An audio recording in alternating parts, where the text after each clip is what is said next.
ఒకానొక చిన్న గ్రామంలో ఒక ముసలి అవ్వ ఆమె మనవడితో కలిసి ఒక చిన్న గుడిసెలో జీవించేవారు. ఒకరోజు ఆమె వంట చేస్తుండగా మనవడు ఆమె దగ్గరికి వచ్చాడు. మనవడు నానమ్మతో, ఈ మధ్య నాకు ఒంట్లో అస్సలు బాగుండట్లేదు. తలనొప్పి, కడుపు నొప్పి, జ్వరం 3 ఒకేసారి వచ్చి బాధ పెడుతున్నాయి.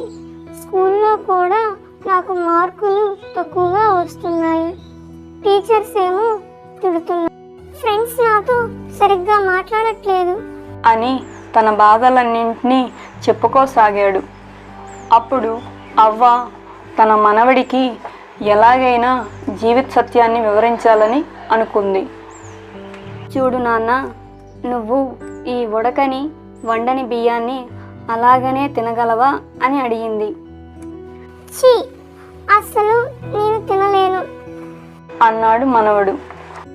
మరి కేవలం నీళ్లు త్రాగి జీవించగలవా అని నానమ్మ అడగ్గా లేదు అని జవాబిచ్చాడు మనవడు.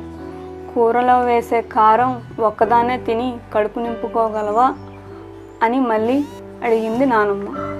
అమ్మో, నా వల్ల కాదు చెప్పాడు మనవడు. మరి ఉప్పు అని అడిగిన నానమ్మను లేదు. నానమ్మ, కానీ ఇవన్నీ ఎందుకు అడుగుతున్నావు? చూడు బాబు, బియ్యం నీరు కలిస్తేనే అన్నం, ఉప్పు కారం కూరగాయలు కలిస్తే కూర అవుతుంది కదా. అదేవిధంగా బాధ, సంతోషం, కోపం, శాంతం ఇలా అన్నీ కలిస్తేనే అది జీవితం అవుతుంది. ఇదే జీవిత సత్యం. దేవుడికి ఎవరికి ఎప్పుడు ఏమి ఇవ్వాలో అన్నీ తెలుసు. మనం మన జీవన స్థితిగతులను మెరుగుపరుచుకునేందుకే ప్రయత్నించాలి. ప్రతిఫలం మాత్రం దేవుడికే వదిలేయాలి. ఆయన ఏది ఇస్తే దానికి తల వంచి స్వాగతించాలి.